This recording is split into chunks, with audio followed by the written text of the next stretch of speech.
What's going on, guys? Dr. Andrew Fix back here for another episode on the code. Just like I tell you guys every time, thank you so much for tuning in. I hope you get some value out of this episode and just really appreciate you guys' time. So let's just hop right into it.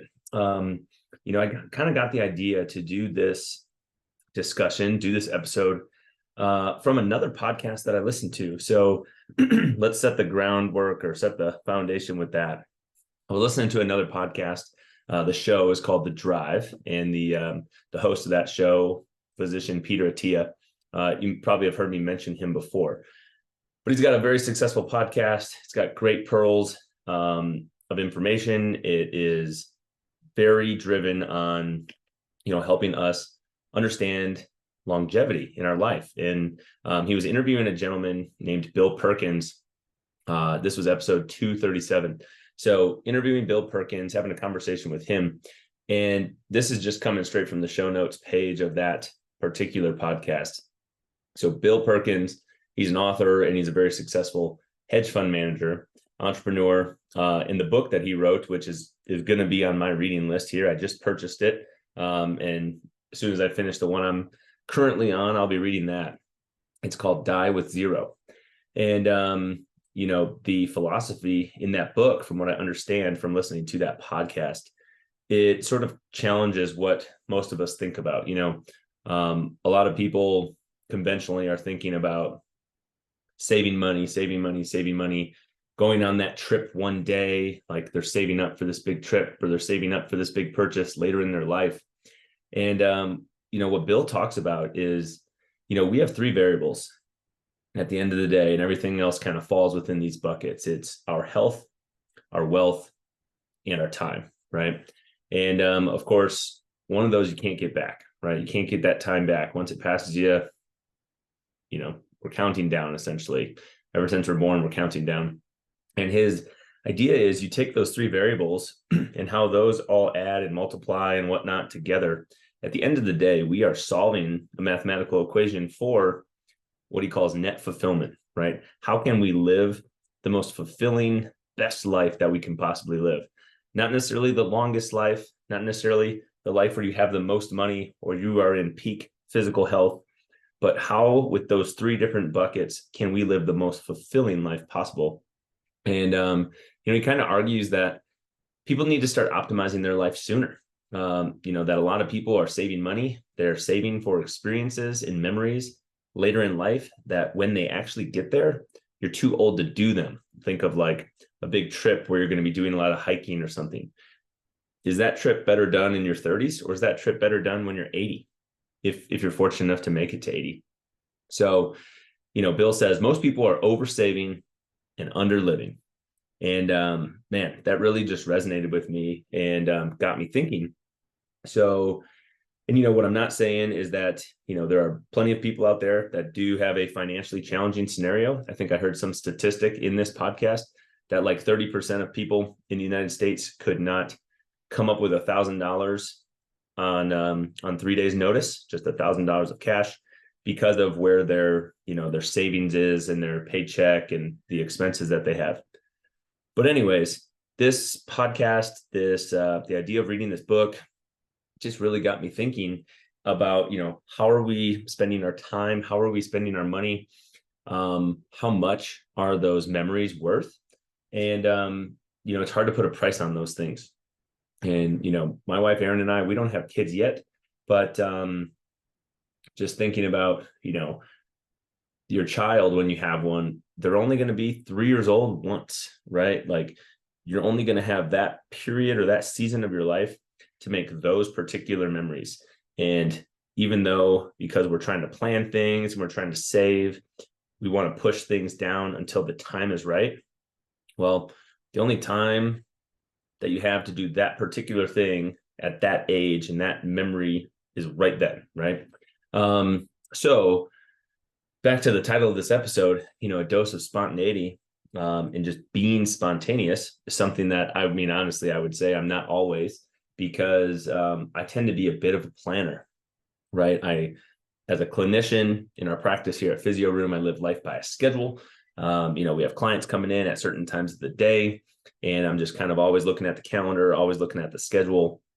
I do the same thing in my personal life. I have things scheduled down kind of to a T. Weekends are always busy.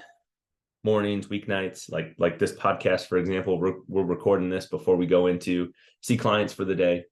And I tend to be a bit of a planner, especially in our relationship between the two of us, Aaron and I. Though we both plan things, I am much more the okay, which direction are we going? When are we going to get there? Which route are we going to take? I'm the logistical type of person. To give you an example, it's August 14th, recording this podcast, and we just last night purchased our Christmas travel plans. We purchased our flights home to visit family around the Christmas holiday, and it's August. Okay, so because I'm just wanting to get all these things dialed in so that I can then plan around it for other things. But I listened to this podcast, and it was actually the second time that I listened to it because it had gotten recommended by a friend and like a business coach of ours. And I started to listen to it, and about five or 10 minutes in, I realized, man, I've already heard this, but oh well, it was a good one. I'll just continue to listen to it. And it resonated with me just a little bit different at this time, right? Because it was probably like a year ago I had heard it. And so I'm listening to the show. And then after I finished it, I had received a message from Erin. She had forwarded me something on Instagram. And, it was about going up to the top of Mount Evans. Just like somebody posted, hey, this is the highest paved road in the United States. Drive up to the top of Mount Evans and look at the view, et cetera, et cetera. Well, Aaron and I have lived out here in Colorado for 3.5 years, but that's not something that we've done yet. We have not been to the top of Mount Evans. We've done other hikes, we've done other drives, but we haven't done that one. So, I'm sure she was expecting me to say, oh, that looks cool, we should do that sometime. Let's plan a time to go do it.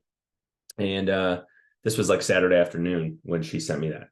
So instead, I just finished listening to this podcast, and I was kind of thinking about things a little differently, trying to think about taking advantage of the time that we have to do things and create memories. And so I was not with her at the time, so I just shot her a quick message back, and I said, let's go tomorrow. Do you want to go tomorrow? And what was cool is that came across a little bit surprising to her, because that's not normally the response that I would give. And but I was just feeling a little bit more spontaneous, right? It wasn't my idea, it was her idea, but I was feeling a little bit more well, let's take advantage of this and let's do this. So I said, let's go tomorrow. And she's like, really? I would say, yeah, let's do it. And she said, okay. So I had an event, not an event. I had a bike ride plan with a friend and client of ours. And so that was at about 7:30 in the morning, went on the bike ride, got back, took a shower, ice bath, the normal routine, ate some, I guess you'd call it breakfast, but it was more closer to lunchtime, 11:30. And then Aaron and I left a little bit before noon to drive over there to Mount Evans. And it's a little over an hour away, between an hour and a half to get there from where we live. And we get, I would call it 15 minutes from where the welcome center, or the welcome hut, if you will, is there at the base of Mount Evans. There's this lake called Echo Lake. And there was a sign once we got off the highway. Mount Evans is open, but reservations are required. And so here's the planner and me damn it, I didn't know that we needed a reservation. I thought we were just going to go drive up there and park for a few minutes, look at the view, and head back home. So we're trying to get a reservation, but everything's sold out. There's no reservations remaining. So we just drive up to Echo Lake anyways. We drive up to the welcome center, talk to the woman. And, fortunately or unfortunately, we didn't have that reservation. But the view was terrible yesterday because it was so foggy. And the woman at the little welcome thing, she says, there's about 15 miles of dense fog out there, so maybe today's not the best day to go up there anyways. So she said, if you try to come back on a weekday instead of on a Sunday, you'll have much better luck. And of course, check the weather before you come. So Aaron and I just decided we're going to make the best out of this. We've already driven out here, so let's take advantage of the time that we already carved out for ourselves and not let this fog and lack of a reservation, upset us for, oh man, we wasted our time coming out here. So we decided to take a different route home. We drive across this section of road that's called Squaw Pass out here in Colorado. We have not been on that before because, like I said, we hadn't gone to Mount Evans, so we hadn't driven the Squaw Pass direction. And we decided to come home back to where we live in the South Littleton area through a town called Evergreen. And it's like a foothills town, cute little, I'll say mountain town, but it's really not that high compared to where we live. But it's got a very different feel than being right there in the suburbs of Denver, right? It's a little slower pace. It's like a one main street, little downtown with a handful of restaurants and shops. There's a little lake right there, people paddleboarding and whatnot. And, it just reminded me like, man, I need to bring my paddleboard up here. This is only, we'll call it 35 minutes or something from where we live. It's really not that far. And we decided to stop in Evergreen, got lunch, just kind of made an afternoon of it, made a day of it, because our Mount Evans plan was derailed by that lack of reservation. So, I just want to basically leave you guys with this, like, take advantage of the time that you have with the people that you have in your life. And, for the most part, unless somebody here, has just an amazing job or won the lottery or something, or their family has done extremely well with investing, and you just have, like, not unlimited, but you have a really high amount of funds, all of us are going to want more money, right? We could all earn more. We could all benefit from having a little bit more money. But at a certain point, the finances are not really going to drive happiness, right? Unless you're using those finances for experiences, for time, for spending time with the people, doing things that you're going to remember, right? Having more money in the bank doesn't necessarily make you more happy past a certain point, because that money really is like a tool, right? It's the vehicle that's helping you get to where you want to go. And, we all want more of it, but there's some things we can't just manufacture. We can't manufacture more time. So we need to use it to the best of our abilities and use it wisely. Things could happen to you or your loved ones. There's car accidents that happen to, people every day. And you just want to make sure that you spend the time that you have now. And even if it feels like, I'm 33, right? I've got many years left. I hope so. I hope I do. And, you just never know, because something could happen. Someone could slip and fall, hit their head. And hopefully this isn't going down, too deep of a rabbit hole here, but just trying to drive this point across that, if you have not listened to this podcast, I'll put it in the show notes for this episode, but I would go recommend listening to it. And it's called episode 237, Optimizing Life for Maximum Fulfillment. And again, that's on The Drive, a podcast by Peter Attia. And then Bill Perkins is the author of this book called Die with Zero.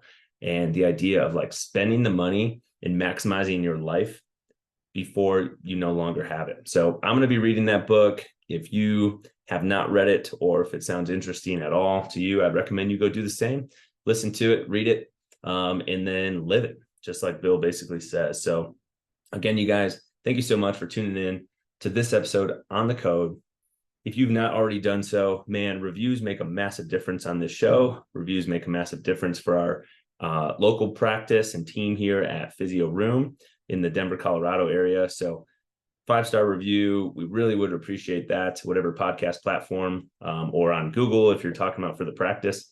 And I hope you guys have an awesome day, and we'll catch you guys on the next episode of The Code. See ya.